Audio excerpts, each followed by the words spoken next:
don't even think you need any introduction. I think the last podcast you're on, someone dropped your name, but I think in like 50 of the episodes, you're probably in 48 of them. But for those of you guys who don't know, this is Jason Cupp. He's been one of my mentors for the past 6 years. Met him through the Service Autopilot world, through the Jonathan world, and he has a funny story how they met through email. I'll let him tell that story. Jason does all kinds of stuff. He's a financial guru. He's a sales guru. They do crisis management, marketing, pretty much everything under the sun. But I'll let him tell what they do. He owns Kincaid.com. And we'll post his links in here. But again, a great friend, a great mentor, super intelligent, fun to be around. So just welcome to the show, Jason, and thanks for being here with us. Awesome. I'm excited to be here, man. This is like a huge honor for me to number one, it's a huge honor to watch you and what you're doing. And then kind of like that role reversal where I know you're out making impact to people, which I just love. I love watching that. It makes me smile. And then for you to, want me to join you guys for a period of time is really cool. So I'm honored to be here. It's a true treat to be here. So thanks for having me. Of course. And it's like, you've taught me a bunch over the last 6-7 years now, but it's like, everyone needs to know this information.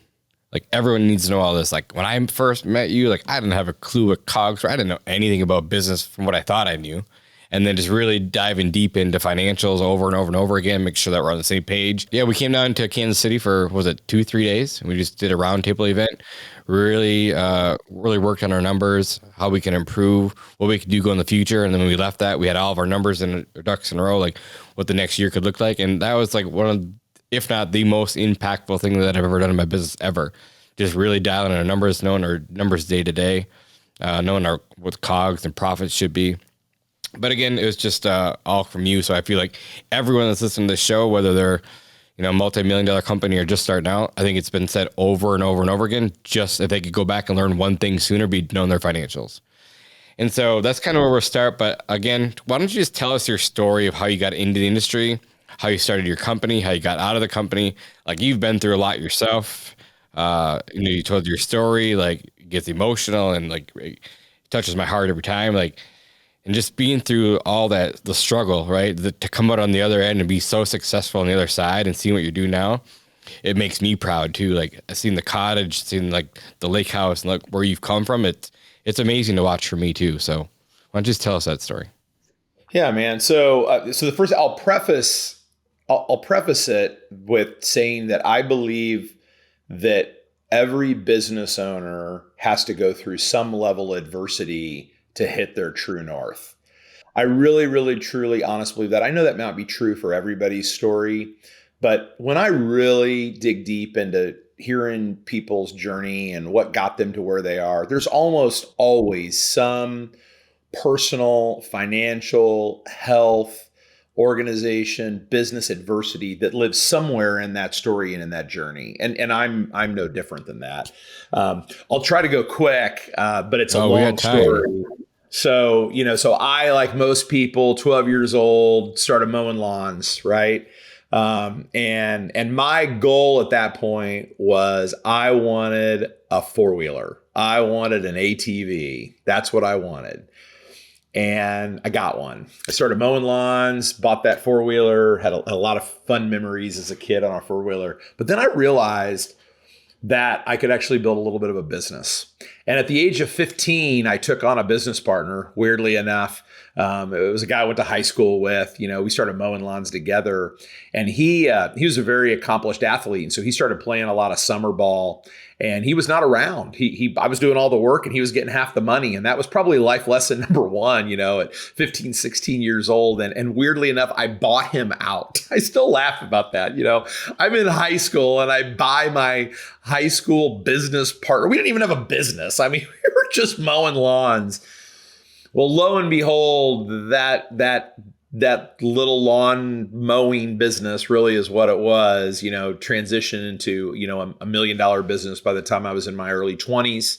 I had to figure out what it was like to build a staff and buy assets and take on debt and what interest was. But I didn't know much about business. I mean, even though I was in college and I was a marketing major, I mean, they don't teach you a lot about business. They teach you a little bit about business, but I didn't know numbers. I didn't know the art of building a team and what it was like. And it was very much about me. I mean, I started my career wanting to buy a four-wheeler. And as it went through, it was very much about what that business could do for me. And I'm grateful to say that through a lot of pain and adversity, that's changed. And it's really today, it's all about other people. We grew really, really fast. Picked up one of the largest home builders in the Kansas City market, which is where I'm born and raised and live today. And all of a sudden we were installing irrigation and landscaping and doing site work and sod. And I mean, it was crazy. Mowing model home traps and entries to homes associations. And we got really big really fast.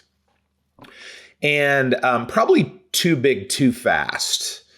But that wasn't actually a bad thing, because then what happened as I kind of went through the career in this massive growth is we turned into what I would call today a design build firm. We started doing really cool, big construction projects in people's backyard. Definitely had our maintenance track, definitely had our fertilization and weed control track, had an irrigation, lighting track, snow removal. We were doing it all. And we were doing millions upon millions of years of revenue in business.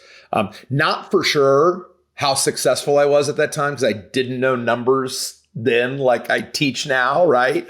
But had money and did the old adage of I was successful because I had a couple of bucks in the bank account. I was able to, to satisfy the needs for me, and buying a house and buying a car and all that kind of stuff. It was the wrong need at that point. And I can clearly say that going, looking backwards. Hindsight is always 20/20, as we all know. And we fast forward to doing maybe $3 or $4 million a year in business, and all in the residential space almost, except for snow. We dabbled a little bit in commercial in snow. My snow business was unique because I was doing a lot of subcontracting work for another company in town. And that company asked me to join their partnership. They said, hey, we don't have a residential kind of section of our business. Join our team. This would have been in 2005. So quite a while, it's 2023. So what was that? That was a long time ago. Yeah. 18 years ago, right? Yeah, 18 years ago. So joined their team and brought my residential business into their big facility with all of their big employees. And all of a sudden we were doing, depending on the year in snow, $8 to $10 million a year. That was awesome. We had a CFO, we had a director of operations, we had a huge shop, we had mechanics on staff, we had a big facility, we had tons of metal everywhere, we had trucks and equipment and mowers and skid steers. We had a huge hoop house that had tons of salt in it for our snow removal operation. I mean, it was insane. It was insane what was going on then. Unfortunately, a handful of years after that, like maybe 3 years after that, 2 years after that, they kind of came to me. Actually, I got the years wrong. I always get the years wrong. This would have been in 2000. I apologize. A handful of years after that, they came to me and they said, hey, we don't want to be in the residential business anymore. And you got to get out. And it wasn't like this aggressive, you got to get out. Just like, this doesn't make sense anymore. So I went from $10 million back down to $3 million. Well, think about the difference, and Jonas, your listeners know this, the difference between a $10 million company and a $3 million company and a $1 million company and a $500,000 company. All of those structures and finances look totally different. And so I had to figure out how to go from this big company into this still big company, but much smaller company that has a different structure to it. And I brought on some additional partners. Thought that it was the right move at the time. It ended up not being the right move. And those additional partners created lots of great opportunity for me. But it actually ended up being the thing that the straw that kind of broke the camel's back. I had a pretty significant success at that point, and success in my own eyes. I mean, I would look back on it now and it wasn't success. I thought it was success. Had all these letters behind my name, had all these accolades and won all these awards, all this kind of stuff. But that doesn't really define success. And what I learned in that transaction, whether it be right or wrong, was that I let I let my ego and what I wanted out of the organization, which was mostly really about me, kind of take top priority. And that was wrong. And I can admit that now. I can totally admit that now. And it created, the downfall on me. So that deal went through and I got the years wrong. That deal went through in 2005, January of 2005. And by 2007, I had bought all those partners out. I had said, I'd said, no, I need to go back to owning 100% of the company. That was a very painful transaction. That in and of itself eroded a significant amount of my net worth, just buying those partners out and getting the company back and hiring different team members and kind of rebooting, shuffling the deck of the company. And little did I know, in 1 year, I turned the thing back into something that was really great. But little did I know that the crash was going to happen in 2018. And that's when it happened in Kansas City. There was this horrifying period of time in the summer of 2018 where the phone just kept ringing and people canceling their maintenance contracts. They've lost their job. They need their deposit back on their design build project. We're not going to do the pool now. And we had prepared ourselves operationally to complete all those projects. And it was literally this daily phone call. And our company shrunk from $3 to $4 million to less than $1 million. It had no fault of our own. It was all the economy. All of us know, what happened from 2018 really 2008, 2011. Right? Yeah, 2008, 2011, 2012. And we got caught up in the crosshairs of that. And the mistake at the time that I made, but man, I am so grateful today in 2023 that I made that error, because it was the error that really taught me a lot about who I am and who I am at the core. Was I pushed all the chips into the middle of the table. I cashed out my 401k. I borrowed against my real estate portfolio. I sold my cars. I borrowed money. I borrowed money from my parents. I went all in because at the time I thought that I could fix it. But I can't fix the global economy shutting down. I can't fix that builders and developers who are our primary client were going bankrupt. I couldn't fix the fact that homeowners who are our bread and butter were losing their jobs with the big corporations in Kansas City, and that they no longer wanted to invest 150 grand in their backyard. I couldn't control any of that, but boy, I sure did. I sure did think that I could. That was wrong of me, 100% wrong of me. I'm embarrassed. I was embarrassed at the time. I'm not embarrassed today, because it was such a big part of my journey to learn all of that over the last 12, 13 years of my life. I was able to sell off parts of the business, kind of get out alive a little bit, but I wasn't able to get out alive completely. The part of the story that at the time was painful. I mean, I think every business owner, they have fears of what the inevitable fear is. And that's the IRS comes calling. And the IRS came calling for me. The IRS thought that I had not paid a whole bunch of taxes. They ended up pursuing me like there's no tomorrow. They had an IRS agent that was following me, that they had access to my QuickBooks, access to my bank accounts. They had done subpoenas to all kinds of things. I mean, it was insane what they had access to, all because they thought that I was a hardened criminal. They couldn't understand how a guy who was once a business partner in a $10 million business that had a significant net worth now had nothing.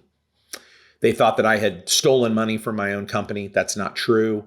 They thought that I had not used that money to pay certain taxes. That wasn't true. It was a big, big, big problem. That plagued me for many, many, many years. I'm the only person, this is the way I explain it now, I'm probably the only person that sued the IRS and won. Okay. The IRS. You went all out war against them. I did. I had a team of tax attorneys. Every dollar that I made went to attorneys. Hundreds of thousands of dollars a year went to attorneys to fight the IRS. I won that lawsuit. They admitted, and I admitted, that there was no wrongdoing. There was a lot of money that exchanged hands to mutual release. And then they had to expunge all of that from my credit report, from public domain, and it is nowhere to be found that I'm aware of. The example that I gave is that when all this went down, American Express took my credit card away. They closed my account. And I was on, if you Google it, there's a blacklist for American Express. When you run into any financial trouble, I don't have my wallet on my desk, but if I were to pull out my wallet, I have an American Express card in my wallet today, and it says member since 1998. Okay. They backdated it. I have a card now. If you Google American Express blacklist, you'll realize that if you ever run into financial trouble, which I did at that point, the IRS forced me into having financial trouble. It was incredibly challenging, you guys. I could sit and talk about it for hours, Jonas, as you know. But what that taught me is that this was the adversity think about it. I'm coming out of this in 2011, 2012. I got the IRS on my back. I borrowed money from my parents that I can't pay back. That was their retirement. I had cashed in all my chips. I had taken my net worth to what it was down to negative. I had no money. There was a time where when I started consulting that I had to drive my car with virtually no gas in it to my dad's office. And he gave me $100 bill to put gas in the car. I went to the airport. I got on a plane that I had to have a client buy the plane ticket because I had no money. I had to go to that client's office. They hired me for a consulting job. That's how bad it was. For 1 year, I took cold showers so I couldn't pay the gas bill in my home. It was brutal. But I am so grateful in today's world that I went through that, because it created this sense of compassion and care and understanding that adversity happens to every single business owner. And most business owners, just like me, had no outlet to go and talk to anybody about it. I was in the only people I talked to was my dad, a few of my best friends. I had a whole section of friends that I'm no longer friends with because Jason no longer had money. Jason no longer could do this. Jason could no longer do that. I couldn't donate money to charities. It was brutal. I lost and continue to have lost this entire faction of friends that my identity was a successful business owner. Wow. That's and it was interesting.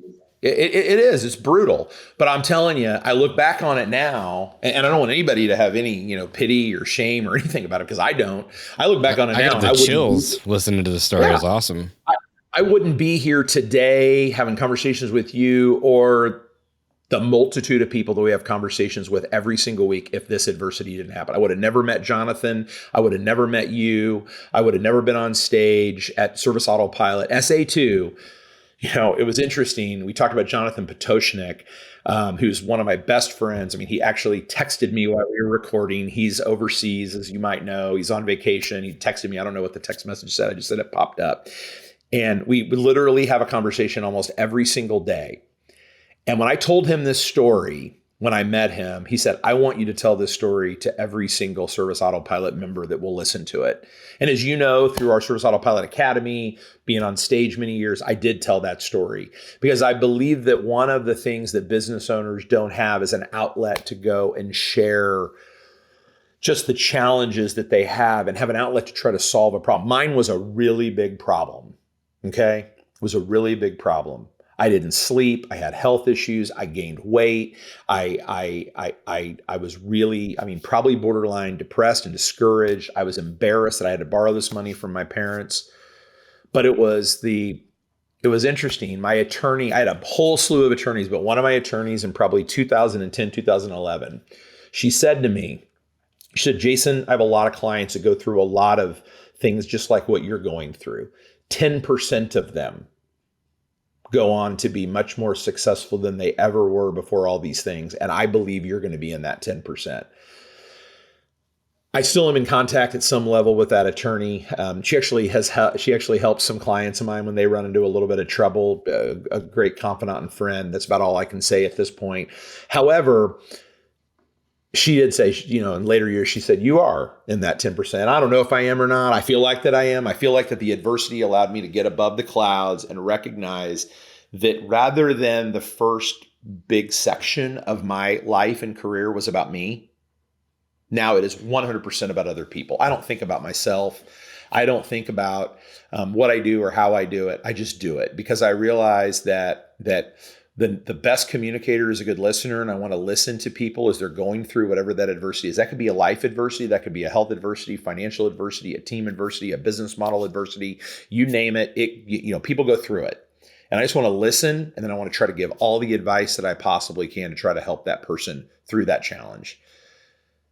It was an interesting journey, but I don't regret 1 second of all of the sleepless nights. I mean, I testified at the Department of Justice against myself. I mean, like literally not against myself, but I mean in defense of myself. I mean, for one entire day. Most people, I mean, I literally had to go into a federal courthouse and I had to just get land blasted by this entire group of people that asked me so many invasive questions that it's absolutely unbelievable. Probably one of the most difficult business days of my life, because I sat in my car. I remember sitting in my car with a knot in my stomach going, what's going to happen? The fear of the unknown is a crazy fear negotiation tactic, right? And I didn't know what was going to happen. Well, 4 months later, my court case is over with because they found that I didn't do anything wrong. And I had to write a little, big check, but it's a little check in the world today to get my freedom back. And I'm grateful for that because now I can sit here, on your channel, Jonas, and share that story. And my hope is there's one person that listens to this goes, man, I know what that's like, and I need to ask for help. I need to expose. I need to tell my best friend. I need to tell my family. I need to tell my parents. I need to tell you. I need to tell, I need to tell somebody because I got to get the monkey off my back. And that's the first step to addressing an issue is admitting that there is an issue. And oftentimes that comes with revealing it, right? So crazy journey. But I'm grateful for every single second of it because I believe at some level it's made me who I am today. Yeah, now I have a lot of questions written down already. We're just getting started. So, when you're going through a financial hardship like that, what would you recommend? Like maybe someone's listening right now that is going through this exact same thing. What do you recommend that they do? Obviously, you said tell someone, but then what's the next step? Like, man, I'll tell you what, this is a question that I answer not every day, but probably multiple times a week. The first question is you have to ask yourself why. That's the number one question that we tell our clients is you got to know the why. You got to know the why. Is it, and a lot of people don't know the why. They have to go through, kind of a data mine to figure out why. Why are you going through the challenge? There's lots of people out there in business that have incredible levels of financial success. Why are they successful and why am I not? Is it pricing? Is it debt? Is it your lifestyle? I mean, I find a lot more that it's, people building a business to support their lifestyle, whether that be trips or cars or dinners or a house or making really poor financial moves. It's not about the business. It's about them. And I did that. I mean, luckily I didn't go into debt to do it, but I spent every available dollar on having more letters behind my name or driving the car that I thought, I needed to drive at the time. And that's very much about me. And it really needs to be about the why. Why is this happening? And to really do, and by the way, I can't tell you what it is, now because everybody's situation is different. Some people have way too much debt. Some people take way too much money out of the business. Some people hire people they shouldn't hire. Some people overpay for their employees. Some people take on way too much overhead. Some people don't run an efficient, business in terms of the crews and the way they buy material. Some people don't price it right. I mean, there's dozens upon dozens of reasons as to the why, but there is absolutely a why. Great. So then if they want to fix it, they can just call Jason Cupp and say, hey, I'm struggling now. Obviously, you're going to go through their P&L and just figure out what's behind it, right? You mentioned something else, too, that you said that that at that time when you're going through the struggles and you're building a business, like you thought you were successful, right? But then you look back on it and you're like, well, that's not what true success looks like. To you today, Jason, what does success look like to you at this point of your life? 100% impact with other people. I am often humbled, and I'm grateful that it's still a humility lesson when somebody says, "Hey, man, you helped me do this," or "You helped me do that," or even you opening, saying, "Hey, you're one of my mentors." That's hard for me to hear. It's hard for me to accept, but it is a deposit in the success element. It has nothing to do with where I live or what I do or what I drive or, any of that type of stuff. It has nothing to do with that. It has nothing to do with me. It has everything to do with other people. But I will tell you, that's a pretty esoteric way to answer that question. So I'll give you a fact, a detail that I think is a driver of success. And I'll also fully admit that I'm not there yet. I think that the most successful people have control over time. They can use their time in any way that they want to. And they're not confined to, a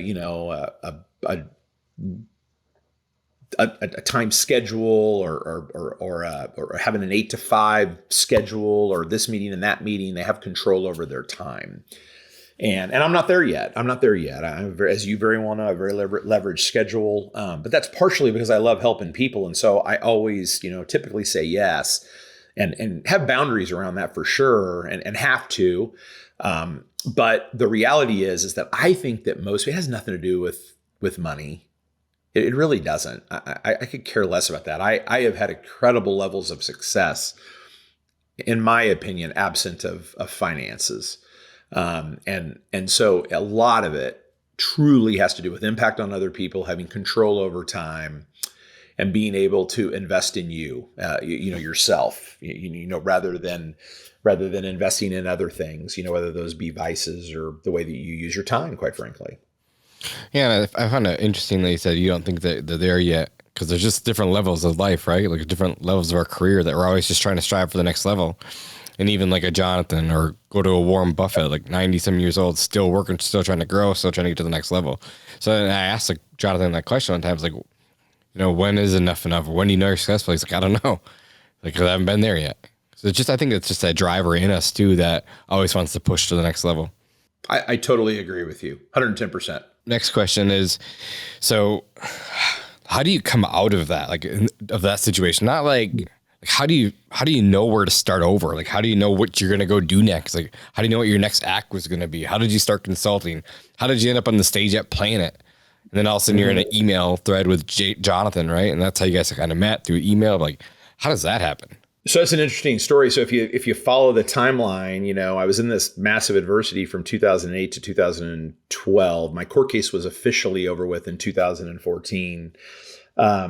But in 2005, when I did the deal with my last set of partners, that's when I stumbled upon the Kolbe Index and been Kolbe certified, since January of 2006. Have a couple of awards behind me, for the work that we've done in Kolbe, and very proud of that. And I became exposed to the Kolbe Index because I thought that it would help our organization.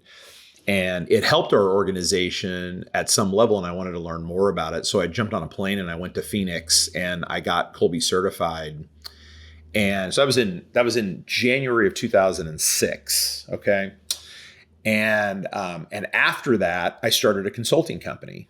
I was still at my time frame, I was in my highest level of success. So I started my consulting company in 2006. A lot of people don't understand that. They thought I started my consulting company after I got out of the contracting business. No, not the case at all. I had the prevision that I wanted to go help other people. I was still in that journey. I'm still in that journey today to figure out what that looks like. So in 2006, I started my consulting company.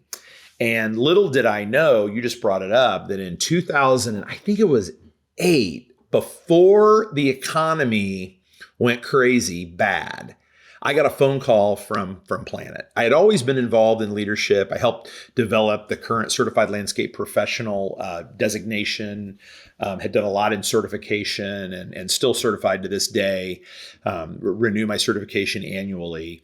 And so what the crazy part is that in early 2008, I got a phone call about a person who was on the board of directors for Planet. And they had just found out that she was going to have her first child, and she no longer wanted to serve the association. So that allowed the association to name someone to be in the track, to be president of the association. And they contacted me and asked me if I wanted to jump in leadership. And I'm going to not do the math well, even though I'm a math guy. So in 2008, I'm 35 years old. Sorry, 35 years old. So in 2008, I'm 34, 35 years old. And they asked me if I would jump in to the executive track, which basically means that I am a shoo-in to be president of the organization. And I said yes. I was doing consulting and I thought, oh, you know what? This is one way to give back. I'll give back to this association. I'll give back. I had already, identified that I love teaching. I love being on stage. I felt like at that time I was good at it. I was a good on stage speaker and in more of a facilitated way. Maybe not me creating the educational content like I do today, but more where someone else was creating the content and I just got to go up and be an MC, things like that. So I became on the executive track, which means that I was president of Planet in 2009 and didn't know that adversity was going to strike. And I remember having to go to my fellow leaders in the executive track saying, my business is struggling. This thing is going on. And they said, you're ready. You're ready to go do this. You're ready to go tell your story. And I started telling my story. I believe that it was in March of 2009 on stage at Planet Student Career Days as everybody's businesses was being tarnished. I mean, at that point, the economy, mortgages and all this crud was going on in the world. And I was able to get up and give a message of hope. That was the beginning, Jonas, for me to say that's what's going to happen. So I started my consulting business in 2006. 3 years later, I'm on stage in front of thousands of people giving a message of hope while people are worried about the industry and the future and money and lenders and all this kind of stuff. And I was able to give that message of hope. And then just a handful of years later, I'm attached onto this email that you had mentioned. I'm attached onto this email. Jonathan was on this email.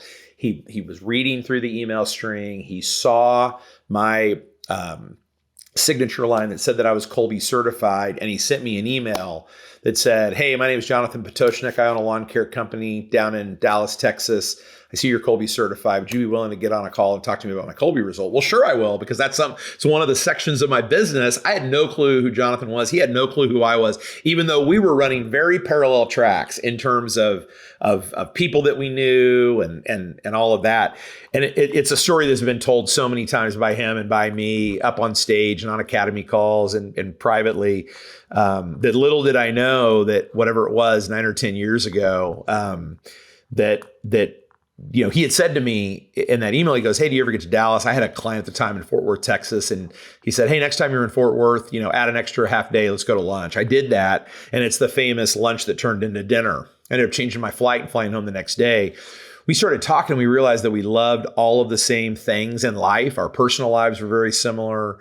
Commitment to family, commitment to travel, loved connecting with friends, loved adventure, loved international travel, loved cars, loved our parents are exactly the same age, and then we started talking about business, and we realized we have the same philosophy of business and business owners and finances. And I told him about the adversity that I was going through, and it was like crazy. It was like in this 6 or 8 hour period of time, as we had lunch and then ended up going to dinner, we created this friendship that now is true and real, and so on and so forth. It's nuts, man, when you sit and think about it.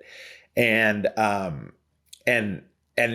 so anyway, I mean, that gets me to how I met Jonathan, and it was this. I remember, man, I met with him in Dallas a month before SA1, and he invited me to the Service Autopilot conference, the first one. I don't know when that is. You could probably figure out when it is and connect the dots time-wise. I'm guessing it was 2013, maybe 2014, somewhere in there. And he invited me to it, but I had a conflict. I had another event that I was supposed to be at, but then he made sure that I was at Service Autopilot 2, and I was the keynote speaker. I gave, I think, 4 or 5 talks at Service Autopilot 2, and then have spoken at every single Service Autopilot conference since then, including this one that's coming up in another month. The point is that our friendship is based on friendship. We have a very, very, very extreme closeness. And then that translated into doing a lot of really great things, I think in terms of impact for other people that, quite frankly, going back to the humble statement, we have no clue that impact occurred. And it's hard for us to hear when, guys like you share that. It's like, wow, really? That's amazing. And I think you guys probably underestimate the impact that you've had on all over the country. Like from the videos you guys have on YouTube to the podcasts that you guys have done to the speaking engagements that you've done. Like every person that I talk to in the industry knows who you are. Watch Jonathan's videos. Like you guys, it's beyond what you guys even think. Like I don't think you guys really realize the impact you've really created. I'm going to go back to this, but because we're on the Jonathan topic, how instrumental has he been to your life? Life-changing. Same. So I'll tell one story of impact that absolutely personifies who Jonathan Potoshnik is in my life. Many people know that, a little over 4 years ago, my mom passed away, and she passed away the first week of September. The week before that, Jonathan, did a deal, a business deal, probably the biggest, most important business deal of his entire career. And when he heard that my mom passed away, he was on the first plane to Kansas City. He was here. He stood in my kitchen. He helped me. He attended my mom's services. He gave me lots of hugs. He connected with my family. He met everybody. That's that man. People who are focused on themselves, because he's not. He's focused on others. They don't leave town right when a big thing is going on in life, which that was a big thing that was going on in his life. And I will never forget that for the rest of my life. Never forget that for the rest of my life. He's amazing. He's an amazing human being. And I told Rhonda, his assistant at the time, I said, don't. She goes, you're not talking him out of this. Plane's already booked. He's on his way. You just don't even, just say thank you. Just say, okay. He needs to be there for his friend. And sure as heck, he was and is, and to this day, whether it's something personal or whether it's something business or whether it's something, we have a lot of things that we talk about that no one else talks about with him or no one else talks about with me.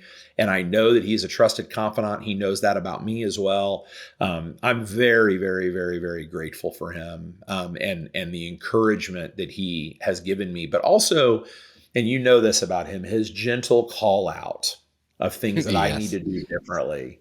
Yeah. And the way that gentle call out is, and I'm very grateful for him. He knows that. I tell it to him all the time. When we were, and maybe I shouldn't say this, but I'm okay saying this because it's true. And people that know both of us need to know that this is the way that we're wired. When we were sitting in the back of the room and we were watching the biggest badass videos, the last time that we were in Dallas watching those biggest badass videos, and every single person that was on that screen mentioned him, certainly mentioned me.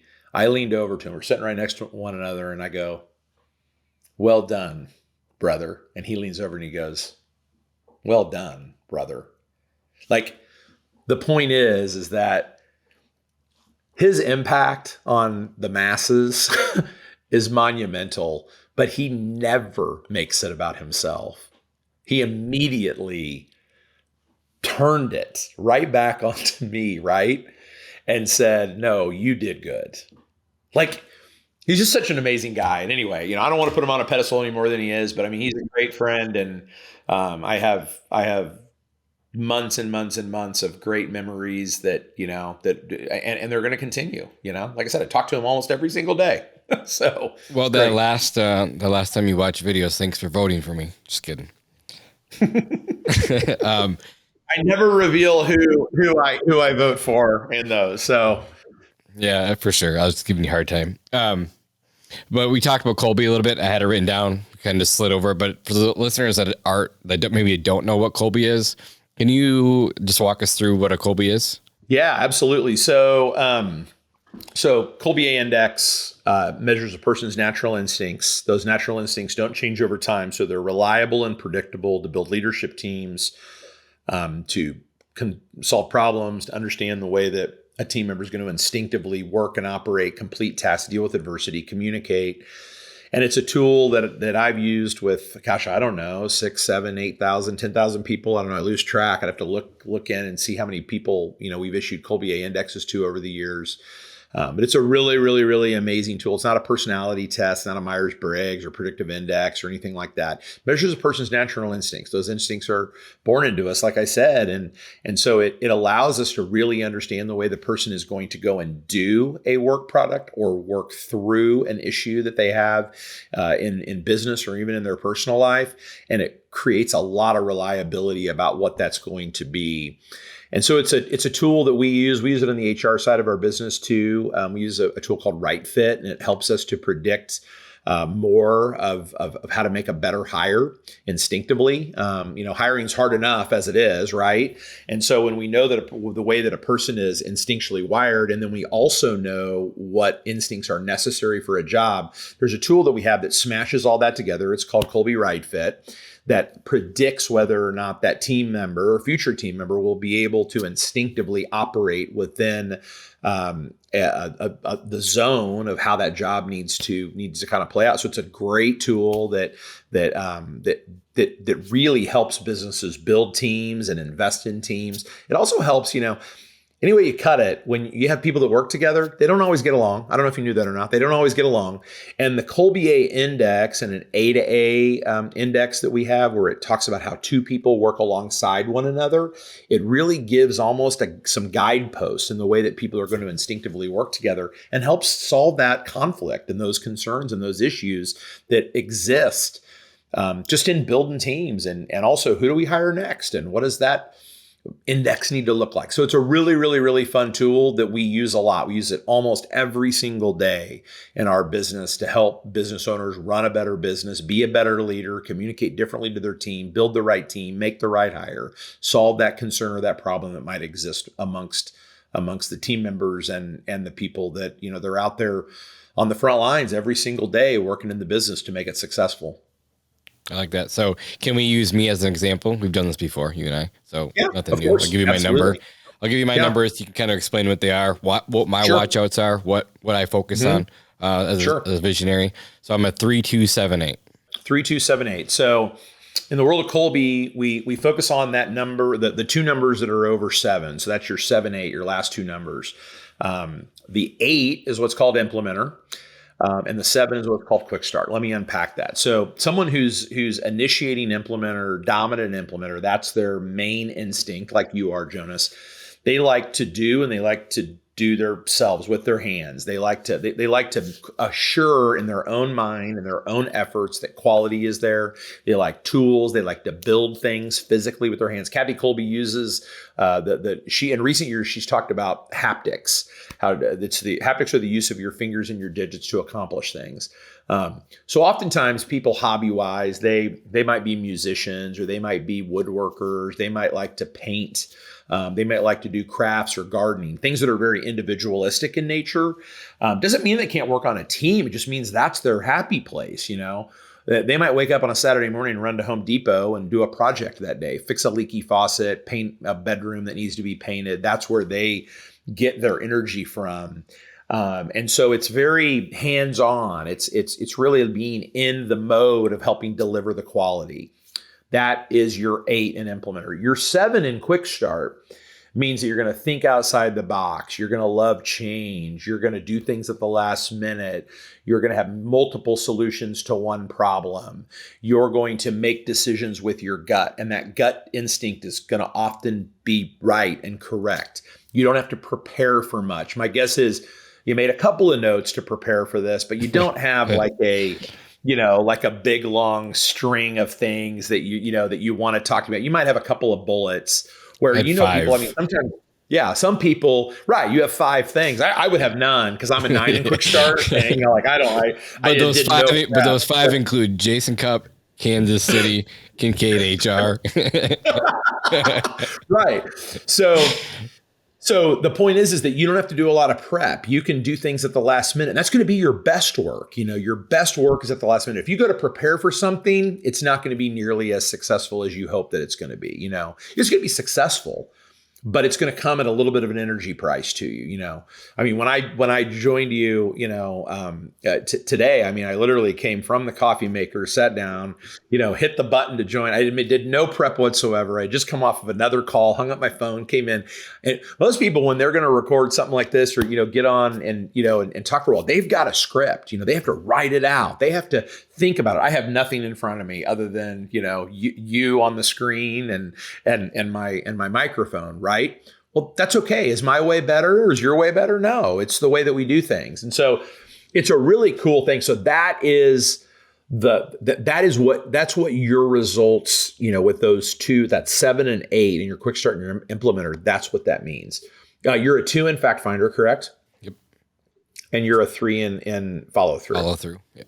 Okay. So the 2 in fact finder, that's the first number. That means you don't need details. You don't want information. It's opposite. It's 3-2. Oh, I'm sorry. Same thing. 3 is the same as 2 for the most part. So 3 in fact finder means you don't need information. You don't need details. You don't need statistics. You don't really care at some level about needing to know the metrics. You want to know the metrics are right. You'd rather somebody else figure out those metrics and tell you that they're right. Your 2 in follow through means you don't want to follow a schedule.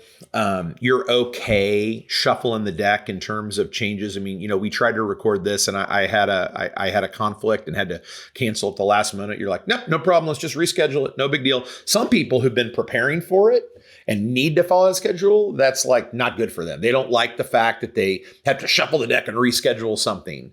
And so really, okay, so if I unpack it, you don't need details. You don't want to follow a schedule.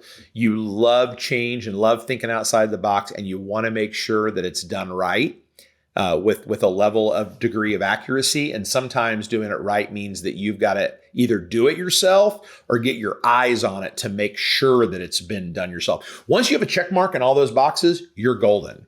But if somebody says to you in your business, if somebody says, hey, I got this project done and it was done right, you might say, all right, shoot me a picture, or, how did it end up, or tell me a little bit about it. Or if it's close by or it's nearby, you might swing by and take a peek at it. That's not you micromanaging. That's just your need to put a check mark in the box of what you need instinctively. Totally fine. I'm a 2 in implementer. I believe that the best work that we're going to do is going to be done by somebody else, probably not by me. I don't need to check it. I don't need to make sure that it's done right. I might ask a couple of probing questions, but I do not need to get my eyes on it, especially if that team member has built up trust in my eyes. Then it's kind of like, nope, you go do your job. Stay in your lane. You're an expert in that realm. Let's go run with it. Right? Yep. 100%. Hands down. So even like with my CFO, it's like, okay, send me these 5 numbers every 2 weeks, and that's all I need to see. Glance at those. Yep. If they look good, great. If they look bad, I'm like, okay, well, what's up with this one? That's all I need to see. Same thing with marketing. Like, just tell me the quick details. And how long am I going to spend on that? Probably like 30 seconds. I'll glance at it real quick, and I'll look up and move on to the next thing. Sure. What would you say are my watch outs? So I think that your watch outs, so your 8 in implementer, your watch out is for, I call it overworking in the moment, meaning doing more work necessary to assure that level of quality than what is required by the organization, the client, your family, whatever it might be. That it's that, and and I don't know that this is you, so I'm throwing this scenario out there, but that person who is a perfectionist, okay? And they need to make sure that it's done perfection, and perfection in their eyes is not perfection in mine or anybody else's, right? And so they continue to work on it to get it absolutely perfect. That is what they need. So I think that's a watch out, making sure that your perfectionism, which is needed and required, I'm never going to argue with it. It's also not an excuse, right? Isn't more than what the recipient needs, right? And to really make sure that that's a watch out. The other watch out with your quick start will be, and I struggle with this as well, is that we move at an alarming pace. And sometimes that's very overwhelming to people around us that don't move at the same alarming pace. I oftentimes would say that I'm in this private, with all my car friends, I'm in this big, long Facebook Messenger group, and we just talk and, laugh about things all day long. And sometimes I will take a screenshot of my calendar when they're messaging throughout the day saying, hey guys, I'll get to you later tonight. And I'm shocked at how much activity I get done back to back to back to back to back calls or Zooms or meetings or whatever it is. Well, no big deal. I don't care. I love it. I'm a 9 and quick start. Right. And that can be overwhelming to some people that are around you. And also that 8 in or 7 in quick start, I apologize, a 7 in quick start, sometimes you like to change things at the very last minute. And a lot of people don't like that. I mean, I know I do. I will drop something on somebody at the very last minute and be like, hey, can we get this done? And it's not me being disrespectful or me not preparing for something or anything like that. It's literally this element of, hey, this just needs to be done. And I'm just kind of, getting it off my plate. And I think that it's interesting when you sit and you think about that, what that looks like, where when you go and you do that, that feels right to you, but it doesn't feel right to somebody else. So that's a watch out, right? Mm-hmm. But it's just funny, like not funny, but it's good to know these things about yourself. Like, so what I did is because I'm such a quick start and like bounce from one thing to the next and have ideas all the time. I got really good at filtering out my own ideas and like writing them down, and then say making these things a priority from top to bottom. And like at the end of the week, if I was like, oh, this really isn't a priority, I'm gonna just exit off. So by the time that it goes to my team, like they know it's pretty important because I've been thinking about it for a couple of weeks. So I'll just write my quick start brain. I'll just write it down my notes, and then I'll just like check it every once in a while to make sure that I still want to do that thing. And so like almost like a filtering system that I've created for myself. And then not only that, but like knowing your Kolbe score, then hiring the total opposite people around you, roughly, like an 8-8, 3-2, blah, blah, blah. Having those people that are high in fact finding, high in follow through to make sure that things are getting done. Mm-hmm. So it's great to know all this stuff. I totally agree. So Jason, you've talked a lot about, building a team through, 0 to 500, 500 to $1 million. What are some of those key employees that you need? I know a lot of people talk about the operations manager. Can you kind of unpack that for us?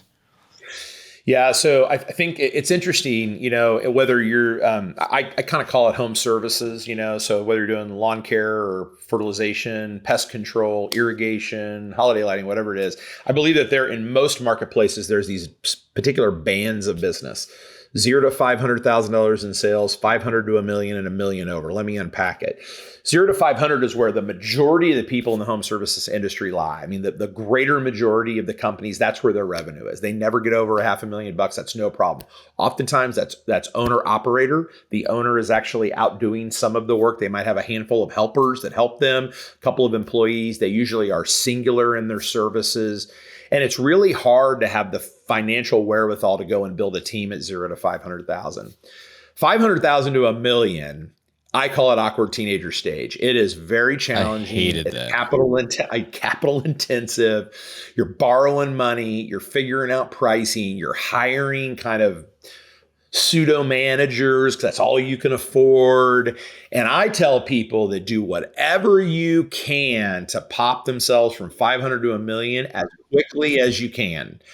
And try to do it with as little debt as possible. And that's probably the mode that most business owners are going to work their hardest. They're going to work 100 hours a week, maybe. And I'm not even exaggerating because they have a whole bunch of hats on. They're the salesperson. They're doing the bookkeeping. They're answering the phones. They're fixing equipment after hours. They're maybe on a cruise still.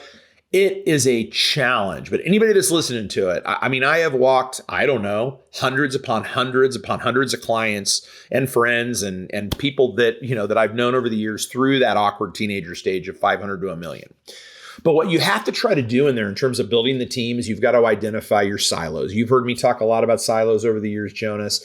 And in most businesses, not all, the silos would be an administrative and finance silos where insurance is, billing your clients, paying your bills, managing the office. Then you've got your sales and account management, marketing silo. That's where you're selling your work. That's where you're building your messaging and your client acquisition strategy. And then you've got your operational role. All three of those are linked. Okay.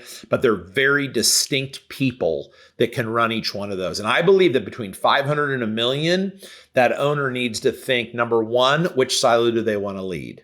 Okay. Are they great at sales and marketing? That was a silo that I led. I am not an operations guy. And at the time I wasn't a finance and admin guy. I hired someone to run our books. They did a great job. And through a handful of iterations, I hired somebody that was a great operations person. So from 500 to a million, you got to identify who in the organization can pop up and run those silos, who absolutely has the ability to just instinctively, the Kolbe stuff, but also from a skill standpoint to run the organization in those silos. Because once you get over a million, you need to have those leaders in those silos. And then you almost just begin to duplicate client acquisition, operational strategies, financial wherewithal. You begin to duplicate the activities that happen in all the silos. Now, some companies have a 4 silo, some companies have a 5th silo. I don't see too many 5 silo companies. Mostly it's 3, sometimes it's 4. And so if you think about what that is, okay, your operations, I believe that the operations manager in a home services industry, which includes pest control, is the number one most important role and position in the business. And you want someone who's logistically thinking, that thinks about schedules and how to solve problems when equipment breaks down. You want someone that understands the power of building route density and what happens if you get rain halfway through a day, or what happens if someone doesn't show up who's a key team member because they're sick or whatever that is. You need somebody who's constantly shuffling the deck in terms of logistics.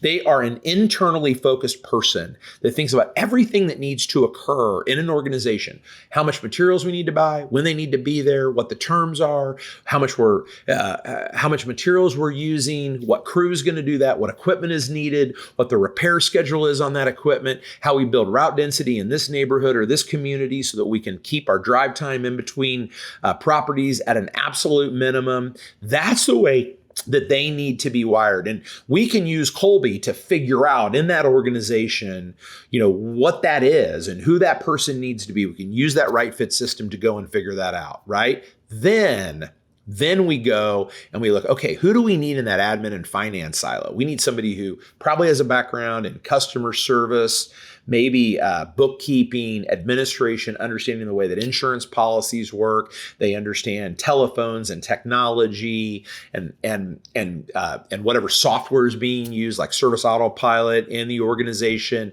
They're the ones that's managing all of that client touch often after they've been a client, and all of the back office, making sure that clients get billed and that credit cards get run and that deposits get paid and credit cards get paid, that vendors get paid and all of that. Sales marketing need to understand the funnel, need to understand client acquisition strategies, CAC, client acquisition costs. They need to understand whether or not those leads are converting, what that conversion rate is. They need to understand all that. So it's finding the skill that's going to lead each one of those silos, and then the instincts that apply to those silos based on what that top level job description is. And then when you have those people, then you get to build in the team below them. As the business grows, you just add additional team members underneath that leader to help accommodate the growth in the organization. This is key and paramount to building an organization. I'm convinced more and more and more as I go through the life of helping people in their businesses that your team and who you build up around you is one of the most paramount and most important focuses that you ever could have in your business. If you're trying to build a company and you're not focusing on the team, shame on you, because I think you're missing the boat in a huge way. Yeah, that was a great answer. A lot to unpack there. Why do you think companies bottleneck? Or why do you think they plateau, maybe is a better question, at certain specific revenues for maybe 1 or 2 years? You see it all the time. Why do you think that is? Man, that's a big question. Do you think it's because of the team? Because Jonathan always said to hire faster. And back then my squirrel brain is like, okay, I need to hire another technician. I'll hire a technician. But that's not the people he was actually talking about. It's the people that you can hire that can really move the needle. Yeah. So I believe, as you know, I would say maybe 2023, probably the last 4 years, I think that Jonathan, we've always talked about how the team is really important. Okay. But I believe that Jonathan and I, even in our private discussions about what we wanted business owners to really pick up on, we really focused on hiring the next best employee that's going to move the team forward. I take that same advice in my organization. Many of my team members, they're A+ all-stars that just do what needs to occur every single day and deliver what I would believe, and I know I'm biased, an amazing reaction and communication, to our clients. And so, but I'm taking that same advice that I believe that building a business is more about building the team than building the clients. That's a little bit weird. And I know I saw you've had John DeCosmaker on the show, right? Yep. So, John was in our Academy Elite and a great friend of mine, client and good buddy, awesome guy. He said something that I give him credit for all the time. We're at an Academy Elite trip, and he said, Service Autopilot Academy Elite, for those that don't know. John and I were leading a session on hiring, and John said, man, why don't we put as much effort into hiring our team as we do in acquiring our client? And I'm telling you what, John changed my mindset on it. In that day, I've told him that many times. I've told this story many times. I give him all the credit in the world for saying that, because every business really focuses on how they're going to increase their revenue. And then oftentimes they increase their revenue and they fall flat on their face because they didn't increase all of the positions they needed to deliver that revenue, like in operations and admin. Go back to the silos, right? And I believe that one of the best investments that we can make in business is in that forward-thinking team member who's going to be a change agent in our organization that's going to allow us to go and grow, that's going to take the pressure off the organization. And then it becomes real easy to pop the clients in on the backside because the organization is built via structure and processes and people and a great product and finances behind that to go and accommodate that growth. And I think that that is absolutely powerful. And I think it's paramount. And most people have it the opposite. You've made me heard me say, do we go and chase revenue or do we go and chase expenses? And business owners all the time are chasing expenses. They build up expense in their business. They're like, oh my gosh, I just bought this truck. I just leased this property. I just engaged this marketing firm. I just hired this new employee. Now I got to go get a bunch of revenue to pay for that. But why not go and do the opposite, right? Why not go and build the business up where you have a plan, and the plan is the opposite of what everybody else is doing, right? You build the revenue up and you go chase that revenue. That's what I did almost my entire career. And I plugged in the expenses at the time that they needed to be rather than taking on a lot of overhead, hoping that I was going to go and sell it. Now, there's exceptions to that rule, obviously, especially if you're going to go hire the next best, greatest person. But the times that I've done that, that money is in the bank. It is there. It is allocated. I didn't borrow to do it. I didn't go and tap out investments or anything like that. No, it's sitting over there, and that's worthy of investment in the business to be able to go and invest in the company to be able to grow it in the right way. So many people go into debt to go and do that. And every person's situation is different. But do we chase revenue or do we chase expenses? Big key question. And who's the next best, greatest employee that can move the ball forward, take pressure off the organization to be able to go and grow the business? Yeah, so I'm going to unpack that a little bit for the listeners. What I think you're talking about is like, hey, go out in the springtime and sell a boatload of work. Don't have the equipment to provide the work yet because you don't exactly need it. Yep. Take on the money, like on the prepays or whatever they may be. You build that big client list, and then once you start, then go buy that thing, right? That piece of equipment or truck or whatever. Yeah, I mean, and oftentimes it's kind of in this reaction mode to go and do it, and I don't know that the reaction mode is the right way to go and do it or not. I mean, to have a plan and to have the finances to go and do that plan is really, really, really key and paramount. And there's a lot of people that call me that say, hey, I'm cash flow negative or I don't have any money. And it often comes back to they overbuilt the business and didn't acquire the clients.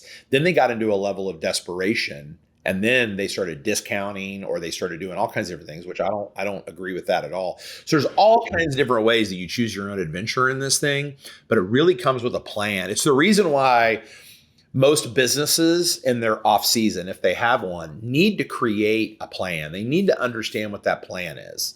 And they need to be able to have people and processes in the organization to be able to execute that plan. And I think that it's really unfortunate that so many people just fling the gates open in the beginning of the season and hope that all the finances are going to come through. And I won't mention it in total theory, but I mean, there's some people out there that say that sales solves everything. All you got to do is punch revenue in to the organization. If that revenue isn't profitable and you don't have a plan and you don't have the people around it, you don't have the assets needed or a plan to acquire the assets, revenue is not going to solve your problem. Sometimes actually reversing revenue solves the problem. Like going after your most profitable revenue is what actually solves the problem that exists in the business. Not in all scenarios, but in some scenarios for sure. Yeah, I agree with that 100% because I'm that person who's like, this model just isn't working. Like I'm spending my money, like it's not working no matter what I do. So then I just changed the model and I chased the highest, profit service. That's what I did. Yep. Before I switch gears to like what Kincaid does now for everyone else, so we can get that out there. But how does Jason Cupp become so good at financials? Well, go back to adversity and going and figuring it out. And I give all the credit in the entire world to my accounting teacher, Dina Della Sega. She's no longer alive, but before she passed away, I thanked her. She taught me everything that I know about financials today. She took complexities and made it very, very, very simple. Okay. And when you take complexities and you make it very, very, very simple, a common person can understand it. I think that, so here's my overarching thought on financials. CPAs are great. CPA's role in an organization is to file a tax return. That is their only role, is to tell you tax planning. They do not tell you, I know very few, and I know lots of CPAs all over the United States. They do not tell you how to run a more profitable business. They might say, hey, you're not making enough money, or you're making too much money, or this is what you need to do to save on taxes. But they don't analyze financials, okay? So that's the first mistake. Most people hire a CPA and say, tell me what I'm supposed to do, right? Well, they don't usually. They want to just file your taxes. That's what they're good at. Have the CPA file the taxes.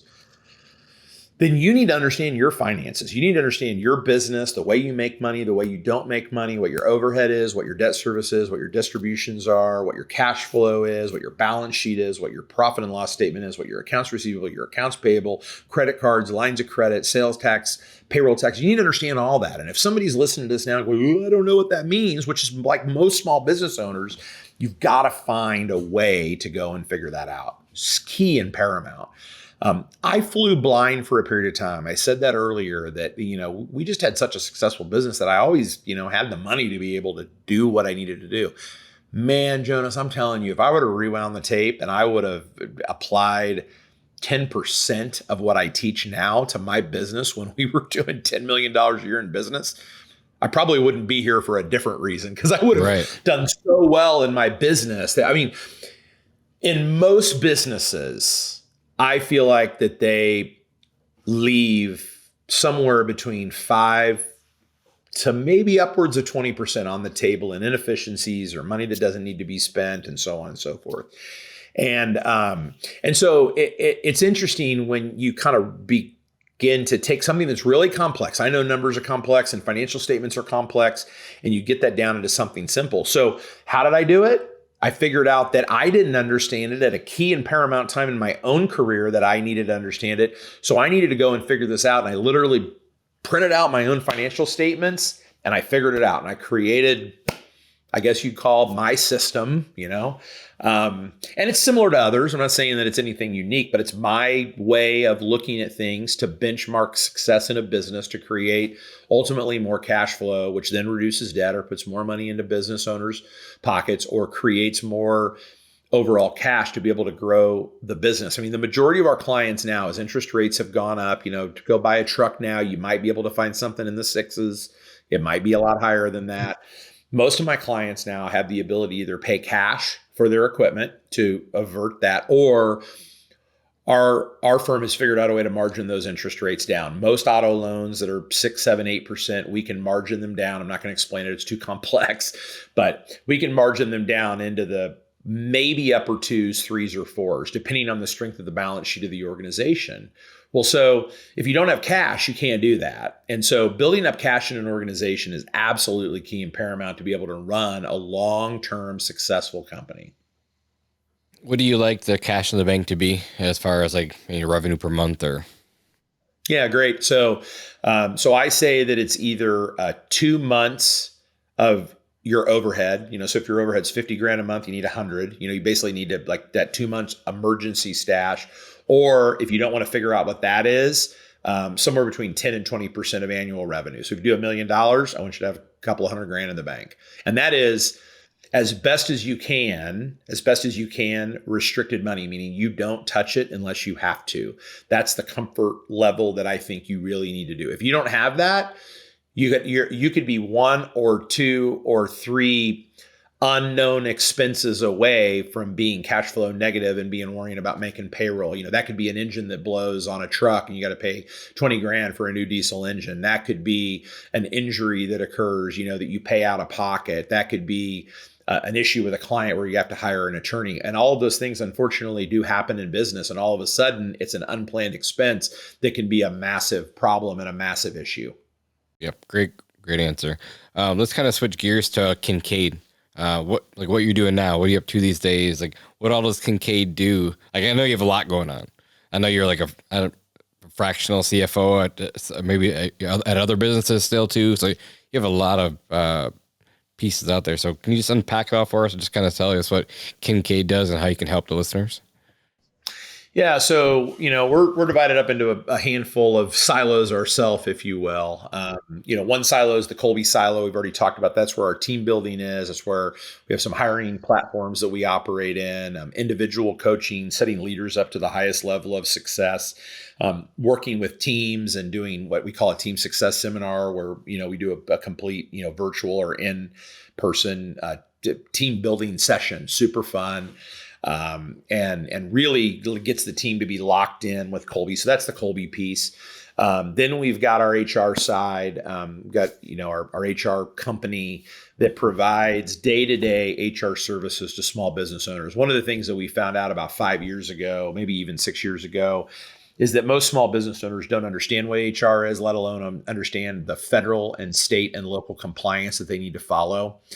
And so we've got what we call an HR specialist who's also a generalist on our team. She's been on our team for, I think 5 years now, maybe 4, long time, where she just helps clients every day solve HR problems. That could be a hiring.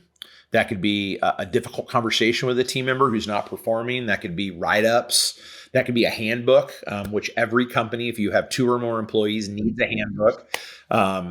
Most of our clients know that handbook ends up saving them some pain later when something doesn't go right. And unfortunately, things don't go right all the time.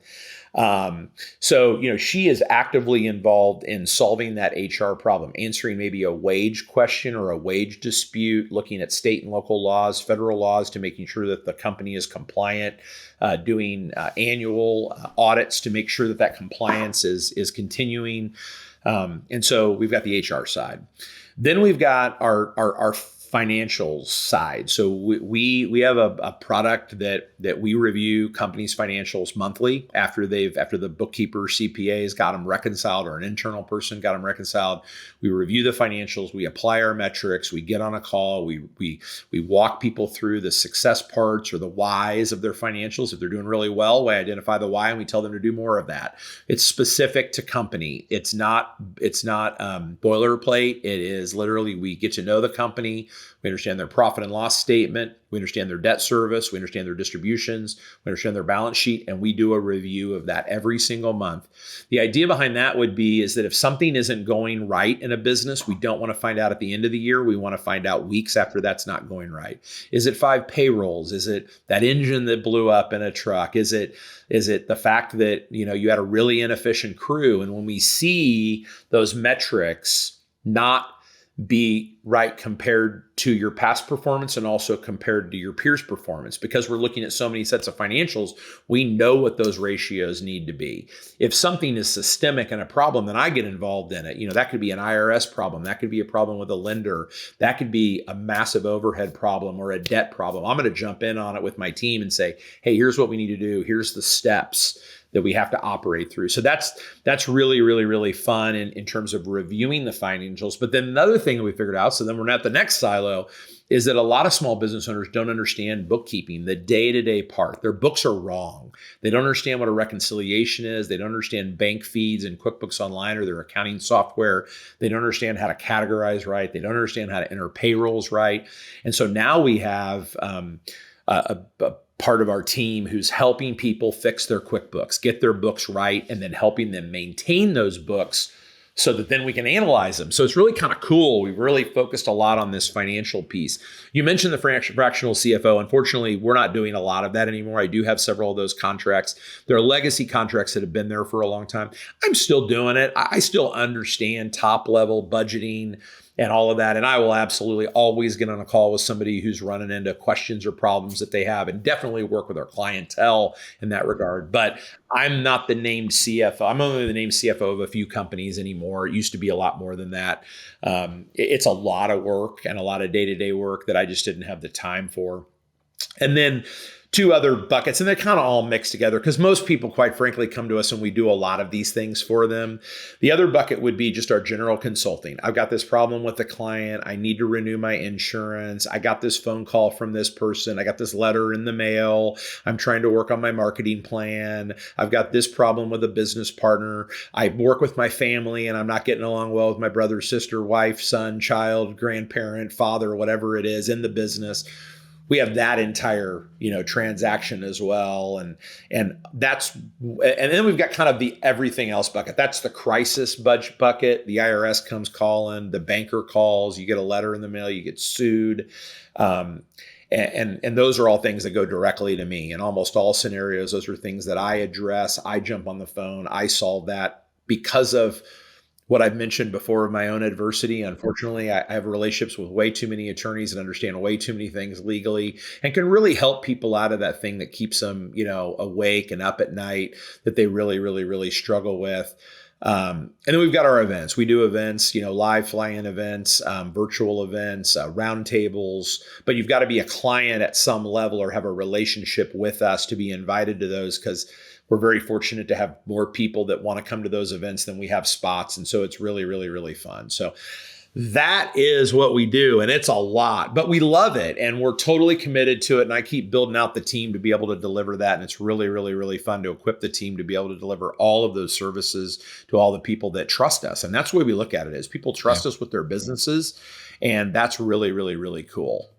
Yeah, I'm one of them. Like, it feels like we're in an email or we're on a call once a month, just diving into problems that we're having, because we're not perfect and the people that we work with aren't perfect and they do things and things just happen. So it's business, but you have to have the consultants around you, like a Jason Cupp, to say, hey, we're having this issue, come help us with it. And then, okay, next thing you know, now we're doing a whole training on this one topic, right?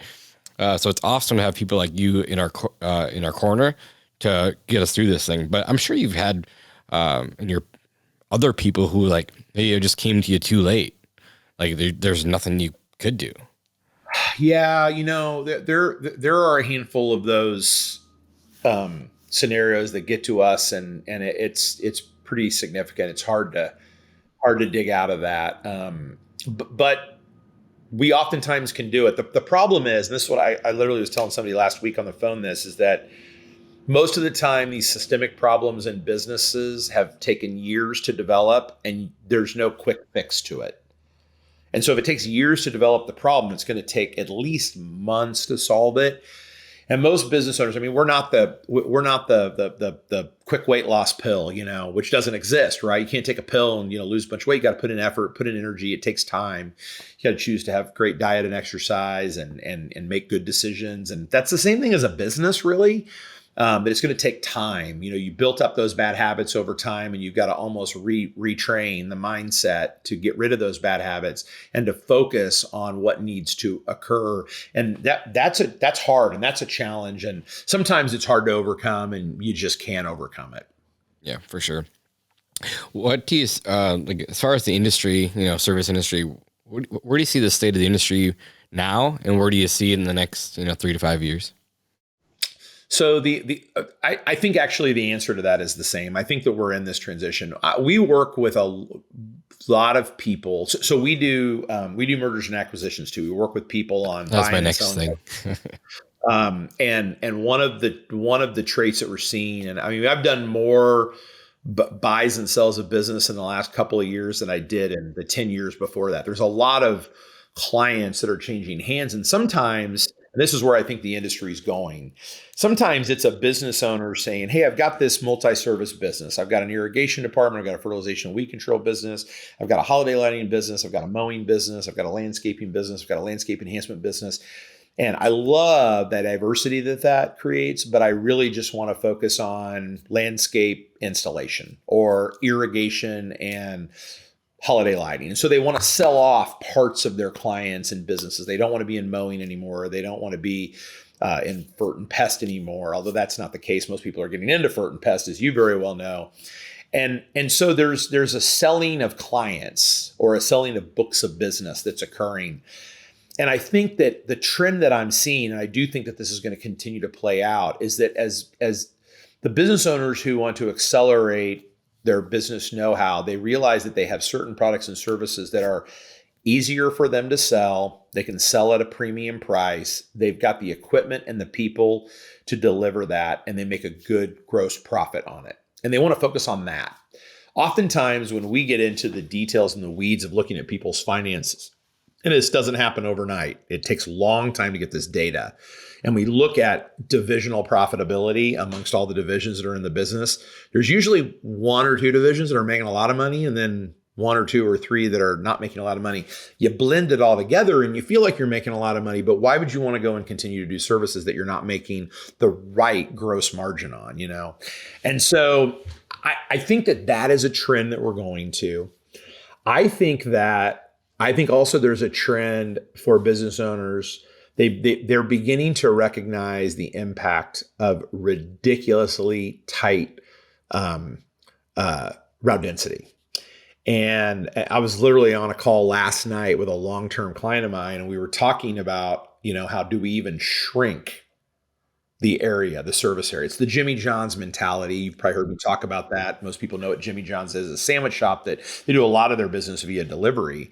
And if you're one house out of their delivery footprint, they will not deliver to you. Sorry, we don't service that address.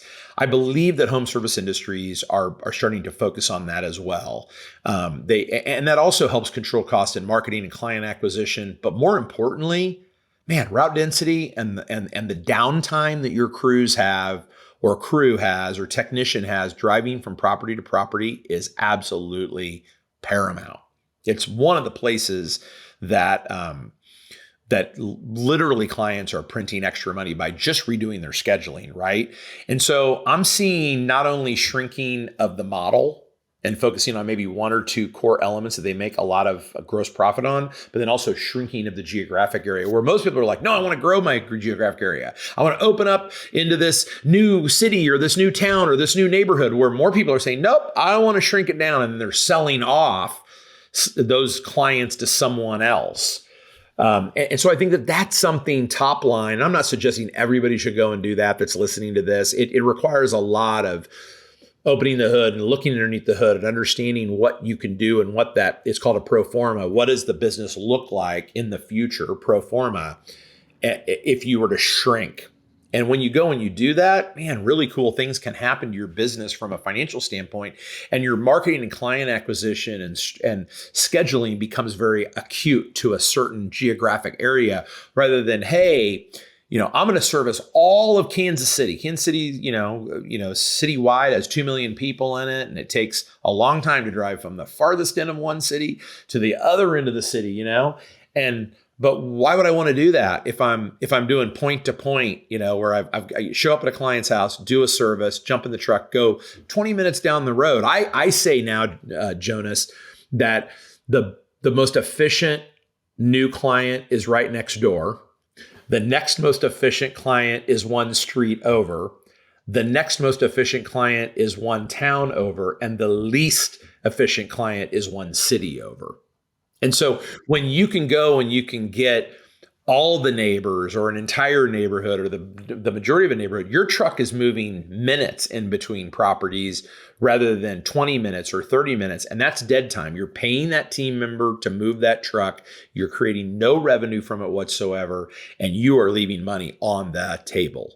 Those are the places that I think the industry is going. And I think that is key and paramount. The third thing I would say is that the industry is trying earnestly to become more tech focused.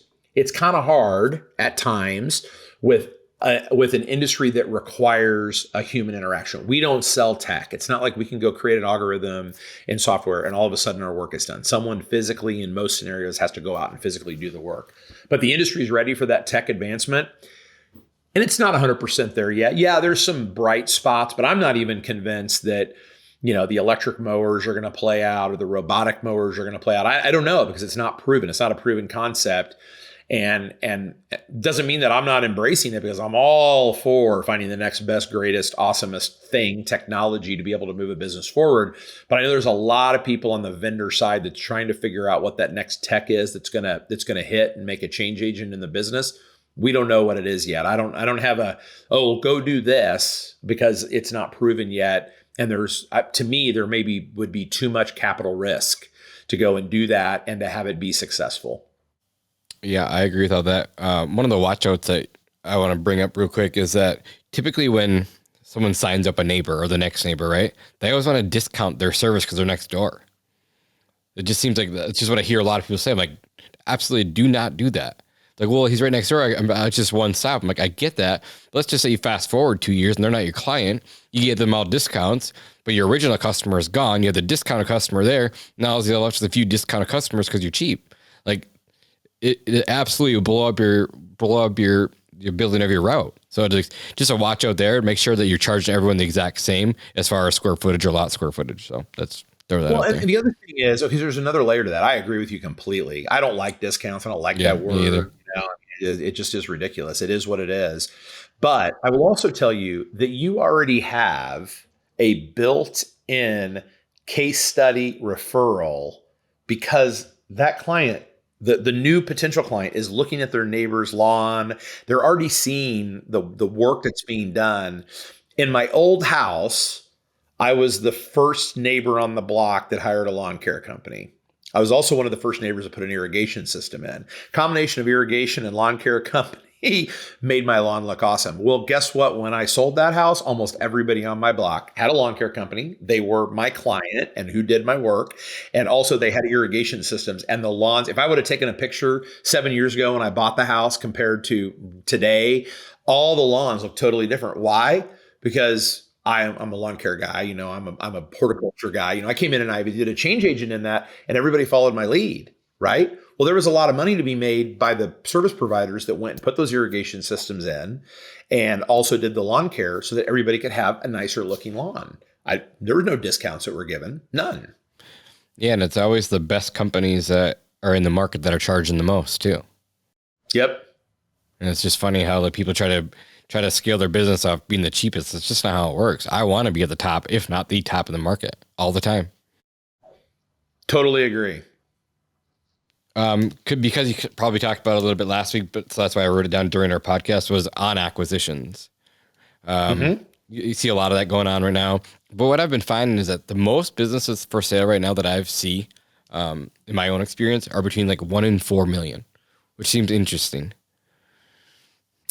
I would agree. I mean, I'm just kind of scanning the conversations I'm having right now. I would agree with that.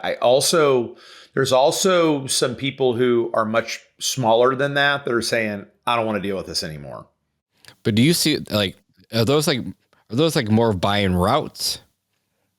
Would you say, or, you know what I mean? Yeah. So the ones that are $200,000, $300,000, $400,000 that are selling, I call that, you're not selling a business, you're selling a book of business. Right. So what are you seeing? What do you like? I know this is going to be a crazy question because you're not going to be able to answer it. But companies like that, like you're buying a few routes, like what does someone pay for that? How do they structure a deal? Somewhat, like, obviously you can't give me exact answers because you don't know like the EBITDA, like all this stuff. Like, so just thoughts around those routes? Book of business, we look at in a completely different way than a business. So if it's a business, let's call it $750,000, $1 million in sales or higher, we want to look at EBITDA.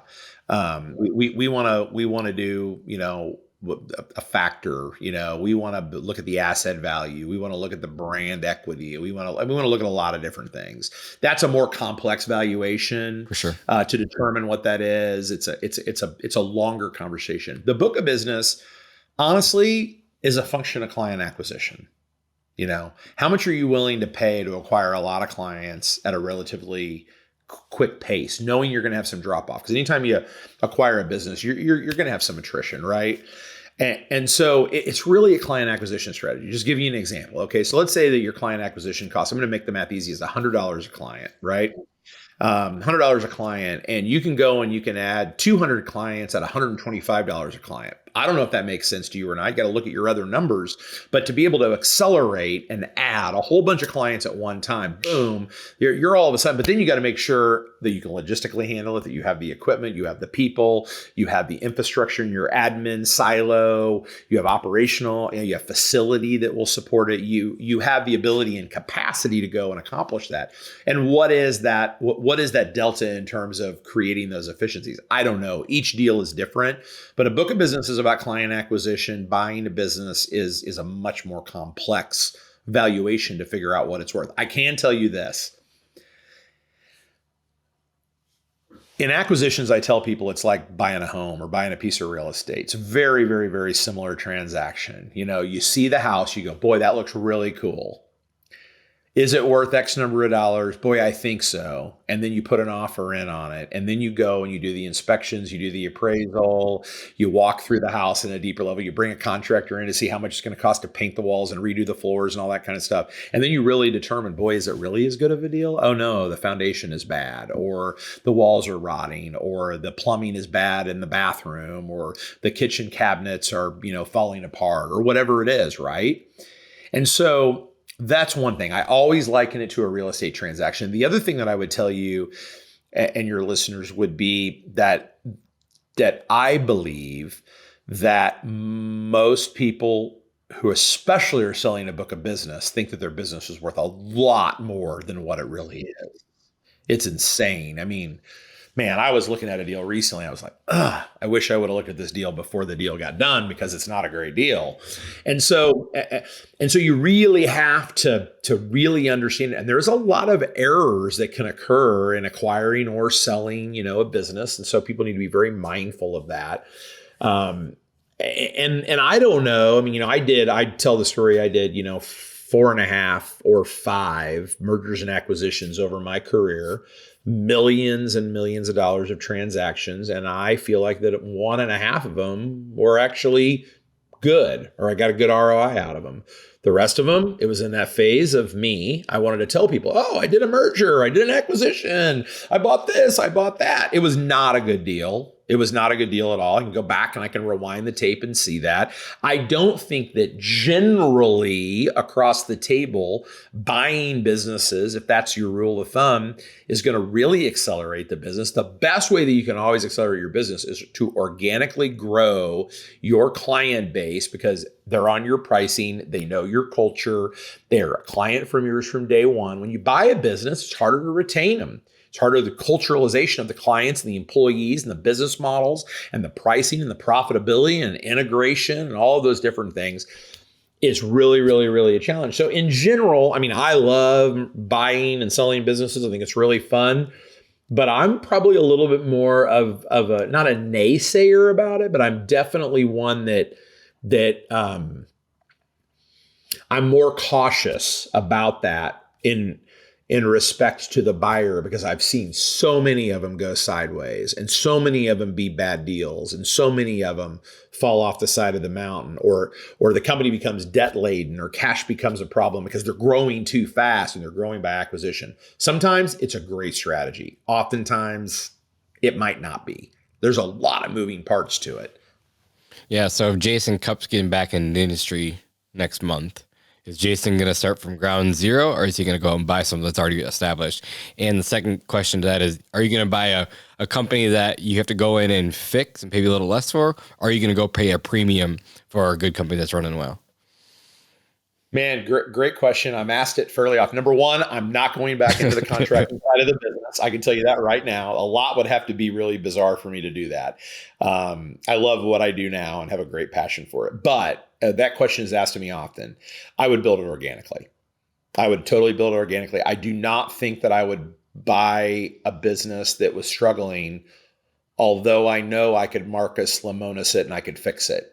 Maybe that's going to change in the future. I mean, I have no intention whatsoever of that being the case. Definitely don't plan on going back into the industry. But if I were, I would build it organically. That's interesting. Total opposite of what JP would do. He would just buy a company, get him started. So I love hearing both sides. I love it. Well, so in our two final, well, not our two final, our three final academy sessions, because there were two finals. It's exactly this topic. Yeah.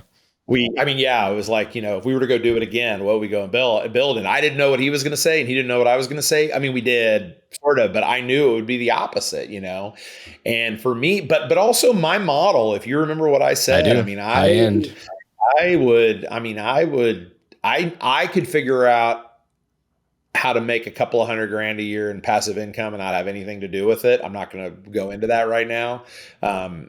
But for those that are in the old academy, they go listen to that session and they can hear exactly my rationale of why I would go and do it. Because I differently than Jonathan, and it doesn't matter. It's actually probably what made us really collaborative educators over the years is we didn't always see eye to eye. And we see very much eye to eye on debt and money and the way that you spend money on personal things. And we see eye to eye on that 100%. But maybe on building the business, we don't see eye to eye. And that's okay. It's totally awesome. I love the fact that we have that difference. But for me, I'd rather have a handful of irons in the fire and have people out there running them than to have one big iron in the fire. And maybe that'll change over time. I don't know. I don't know what the future holds, but it's interesting when you sit and you think about that. For sure. As far as like the bigger acquisitions, where do you see multiples off EBITDA in 2023? So that's a good question. It all has to do with business model, geographic area, how big the business is, how profitable the business is. There's a lot of factors in it. But the thing that I'm seeing, that are the two not in the financial statements that will increase the multiplier is the strength of the team, how long the team has been there, who they are, what they do, what their history is, so on and so forth. So the team is definitely an addition to the multiplier. And then also the brand recognition. I'm seeing some deals, and I'm working some big deals right now, that I'm seeing those multipliers be more generous because of team and brand recognition in the marketplace. Nice. Do you see PE going away anytime soon, or do you think more people are going to get into it in the industries? So I do not think that PE is going away, but I think that PE, private equity, or venture capitalists or investors' money into the industry, I do not think it's going away, but I think that they are going to be very acute in the way that they go and find deals. And a lot of that, in my opinion, and I know enough about it because I know people who've done deals with private equity. I know clients who've done deals with private equity, and I know what those deals are. But I also know people that are in family office and private equity, and so I know what they're looking for. Think about it this way. I'll just give one quick scenario. So it's October 2023 when we're recording this. You can easily park $1 million into a 8 to 10 month CD and get 5 to 5.2% ROI. So investors that are going to put money into a private equity fund or a family office, they want at least that because they can have 100% security go into a CD and they can make 5.2%. I'm in a BlackRock or Black whatever it is fund that was 5.27% last month. That's what it was. And so why would I want to go risk money by putting it into something that could have a higher without that return on investment? So investors into those funds or into those elements, they are requesting more. Well, the problem is that interest rates are also higher. And so it's harder for the PE people to figure out how to go and have all of the masters be serviced. If they're taking debt Or if they have investors, both debt and investors want more money out of the deal, which means there has to be more EBITDA to be able to service that debt. So they're being very careful about what they go and acquire right now. That's my top level opinion about venture capitalists, private equity, or investors or family offices coming into the industry. It's still going to happen. But here's the other thing I would tell you. Their intent is oftentimes different, in my opinion, than what you think it is. They oftentimes are packaging things up to possibly go and sell again. I don't know, but that's my guess. That's my guess that what's happening. And so it has to be the right deal in the right marketplace with the right business, with the right reputation, with the right set of financials, and then you're going to get a multiplier that plays. But there's a couple of other external factors, investor expectations, and then the interest rates if they're going lending. Or they're, because a lot of times what happens is that venture capitalists go in and the cash that's put up is the investor money, and then they put the cash up and they go get debt for the rest of the acquisition. Sometimes that's the way that it occurs. So then you're serving both those masters, the lender and also the investors. So if you're going to go grow your company, and let's just say you want to take on a little bit of debt, would you go the bank, just like a traditional bank route, or would you get an investor? I think it depends on the deal. Hard to tell because, some investors like a family office or family members or friends will do it based on relationship. And so those terms might be more favorable, but then it adds an emotional term to it that you're borrowing money from people that you know and you love. And that's a challenge. Banks, man, banks are in a tough place right now. I was looking at some data for a State of the Union that I'm going to record, by this weekend for our clients. And I was looking at some data on community banks and the challenges that community banks and regional banks have right now with their debt portfolio. And they need deposits. People are pulling deposits out to put into those CDs. People are pulling deposits out to put into money markets and all these things that are getting more yield, but banks need deposits to be able to lend. And so that means that when they do lend, it has to be the right deal, and they're probably going to charge a premium for it. So it's a little bit of a challenge right now. And again, I want to timestamp it as October 2023. The world could change in a month, and it was certainly different 6 months ago. But for those that are listening, that would be the current data as to where I'm at. I'm a little bit anti-debt right now, unless you have a ridiculously strong balance sheet. Because then you can margin the loans, as I said earlier. And I think that it's important to be, I'm allergic to debt in general, just as personally. I have zero debt in my business, zero, not $1 of debt. And personally, I have very little debt. I do not want to be linked to that. But also, this industry is a very capital intensive industry, and I'm not anti-debt for assets that make you money. I'm anti-debt for assets that don't make you money, like line of credit, credit card balances, working capital, things like that. I am not interested in that at all. If you need to go buy a truck that will monetize and you margin in the additional interest that you might have to pay on that loan, then I'm okay with it. But you better have that data. It's not just, let's just walk into the Ford dealership and buy a truck because Ford might pop you at 11 or 12%. I've seen those numbers come out in credit-worthy businesses, and you've got to figure out why a year ago it was 3%, now it's 11 or 12% in your pricing to make sure that you can get your head above water in terms of just the cash flow that it takes to be able to have that asset on the road. If you had two books that the listener should read that you've liked in the past, doesn't matter if they're business or just personal, what would be two book recommendations?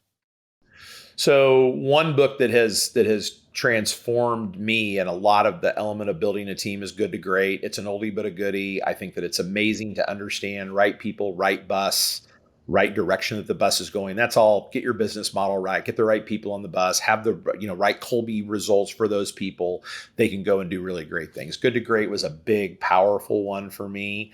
I also love raving fans. I believe that the customer experience is still a challenge. It amazes me how many companies are very short-sighted in the company experience. So I think Raving Fans is a great book. I'm going to give you a third one because I think that it's a little bit relevant. I think that everybody wants to try to do more with their time. And the book, I've talked about it for years. It's an old book, but it is Getting Things Done by David Allen. It is a great personal productivity book. I use it every single day in 2023 and have for the last 50 or 20 years, so much so that I went to the Getting Things Done conference in Amsterdam a handful of years ago. Absolutely life-changing in terms of just getting things done. Everybody in the world has 24 hours in a day. How you use those 24 hours is incredibly, incredibly powerful. My mode is 8 hours of sleep, 8 hours of family, hobby, friends, fun, and then 8 hours of work. I really try to do that. And I also try to not do hardly any work on the weekends unless it's an emergency situation. I've tried hard in the life work balance to have good life work balance and to have guardrails to protect against that. Sometimes I mess that up, but I think it's 8-8-8 and try to take your weekends off. I know there's people that will disagree with me, but I worked way too much earlier in my career and I didn't have a lot to show for it. And now I found better ways to work with less time. I still work a lot, but I found better ways to work with less time. Love that. And then last question of the day is, what are you most proud of? Wow. Two things. Most proud of the fact that I'd mentioned earlier in my story that I borrowed a lot of money from my parents, and I'm proud of the fact that they were paid back and probably 3 times the amount that I borrowed from them. I'm proud of that. They risked on me, and they're completely 100% paid back, and I'm grateful that risk that they took on me. You know, my mom and dad told me throughout all that they believed in me, and that was really important. So I'm proud of the fact that my relationship, you know, even up to when my mom passed away and my dad now today in my life on a daily basis, that I have that great relationship. And that's very important to me. It would be very hard for me if I didn't honor the commitment that I made to my parents that I would pay them back and then some. I'd say the second thing that I'm most proud of today is that I don't know what my harebrained idea is about businesses and finances and building teams and getting out of debt and all that kind of stuff. I don't know what that impact has had on people, but I hear little sound bites of it. And I'm proud of the fact that I've been given the opportunity to have people trust me and us, our organization. And trust is such a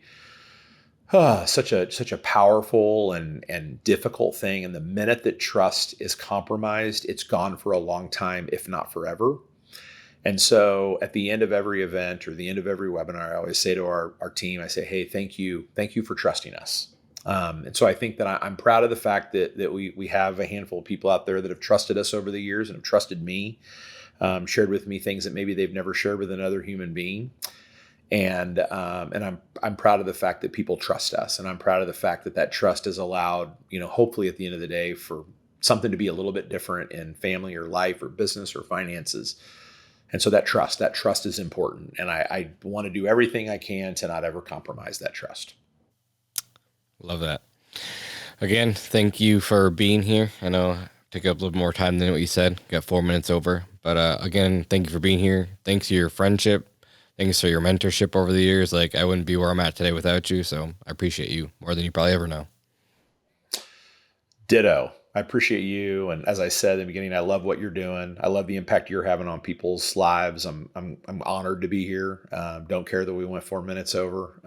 Worth every single second of the investment, and I'm proud of you. Very proud of you. And I'm not alone. There's a lot of other people in your life personally and professionally that are very proud of you. And I just say, keep crushing it, keep making it be about other people. And those that make it be about other people will always, always, always move the ball forward. I missed that for a big part of life. And I'm not really embarrassed or ashamed of it, because I'm grateful that I got that nugget and hopefully am doing that right. And so always make it about other people, and you're going to keep having impact with people. So proud of you. Keep it up. Thank you. Will do.